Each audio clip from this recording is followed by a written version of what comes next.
Hey y'all, it's Dr. Shamanda. Welcome back to my channel where we talk about all things mental health, personal finance, and overall strategies to live your best life.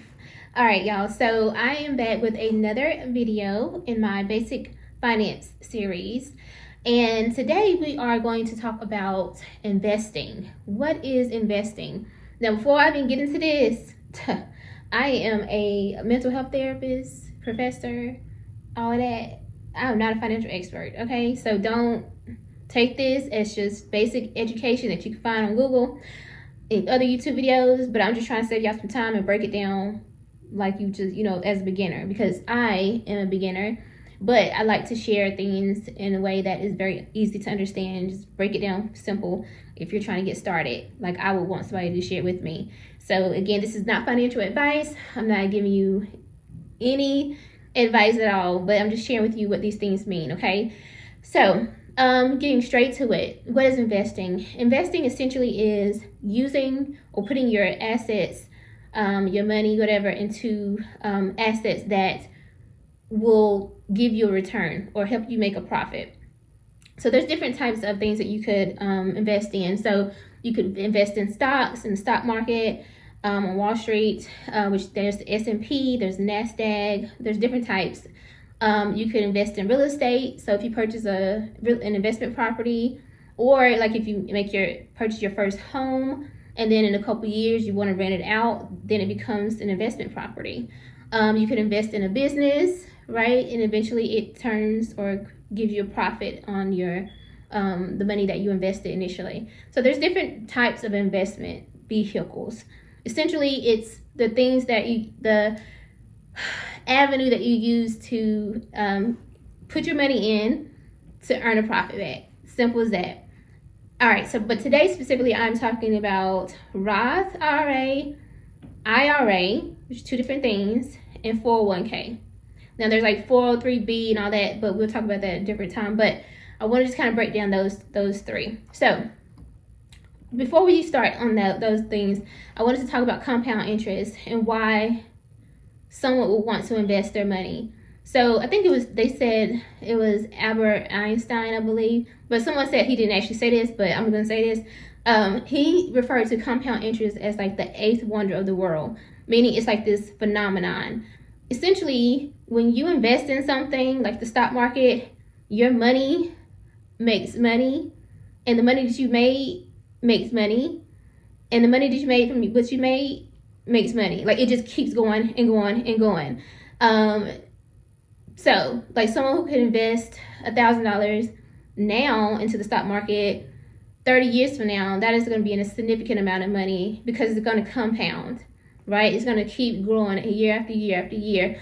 And well, how do we know this? Because of history. Because if you look at the market, it always earns at least I think typically they're going to say between 8 to 10%. So there are downtimes, like, right now we're dealing with inflation and recessions and stuff. But during these times, the stocks are typically low. And so if you're not scared and you're risk averse, and if you just are investing in ETFs, which I'm not going to go into all of that today, but if you just kind of invest, then it's going to because you're buying at a lower rate or lower price, once the market goes back up and we get in a better shape, you're going to get more from that. So yeah, but I don't want to get too intense on that because that's like higher level stuff. We're not going to talk about that too much today. But anyway, so compound interest is the whole point of this all. Because someone might ask, like, why would I invest in the stock market? Because your money is going to earn money and just keep earning. Literally, it happens year after year. Okay, you just have to trust the process. Now, let's get into what the different types of investments. So there is, let's start with IRA first, actually. So IRA is, it's a traditional investment account. It literally stands for Individual Retirement Account. This is when you go to somewhere like a brokerage like Fidelity or Vanguard. There's a couple more. I personally use Fidelity. I think I'll link in the description box. I don't know if there's a referral link or anything like that, but if I do have one, I'll link it in the description box. But basically, you start your own account. Literally, you just open up your own brokerage account and you say you get to choose based on your goals. So let's say you want to retire in 50, 56 or something like that. I don't know how many years that is from now, but let's say you want to retire in that age. Then you could select one of those, that brokerage, or that, excuse me, that I don't even know what it's called, but you could select that, and you just buy stocks in there. You put your money into that, and it'll just keep earning. Okay, now it's going to go up and down, but at the end of the day, the whole point of this is that you get to control this versus a different type of account, and I'll talk about that in a minute. But the IRA is you go to these brokerage accounts, again, Fidelity, Vanguard, one of those, and you set up your own account. Literally, you set that account up, and when you get paid, you put an amount in there. So it might be that you want to start with $25 a month. You put that $25 in there. You select which stock you want to contribute to or purchase, and that $25 goes into that stock. Now, again, what most people do that are newbies, that are just getting started, they just put the money into the account. It's just a vehicle. It's just an account, right? If you don't invest it into that stock or that ETF, which is a group of stocks, then it's not going to do anything. So that's the number. Remember that, okay? Because a lot of people make that mistake. You have to make sure you actually invest into that stock, okay? But the IRA is essentially you being independent and you running this by yourself, okay? All right, now, the other important thing about an IRA is that you're not getting taxed on that money until you pull it out, whenever you pull it out. Because essentially, like, I'm sorry, I got an email again. You're not getting that. You'll get taxed on it after you pull it out. So that's important to know. All right, now 401k. 401k is different from an IRA because it's actually managed by your employer. That's the difference. And I think a lot of people don't know that. Like, so that's something to know, something very important to know as someone who's just starting out. So our IRA and Roth IRA, Roth is just a different type of IRA, but we'll talk about that in a minute. But just know, IRA, anything that says IRA is different than a 401k or 403b, because the 401k and the 403b are managed by the employer. They start the account. They do all of that. You're just adding money to it. And it's typically going to come out of your check. So, and it's before taxing, right? So let's say, like, if you look at your pay stub, you'll see that before you're taxed and all that, they're going to take that amount out, whatever you choose. Now, you still get to choose how much you want to put in. So for some people, it's like, I only want to contribute, again, like you might say $100. Typically, you're going to try to match what your employer is going to match you. Some employers match, some don't. But you can still, if they offer 401k, you can still contribute through that. Because essentially what that means is that you're having them take it out of your paycheck, okay? And yeah, so that's the most important things to know. And so you're not managing that account. They're managing that for you. They're going to decide which stocks and all that kind of stuff. And you're just deciding how much you want to put in, okay?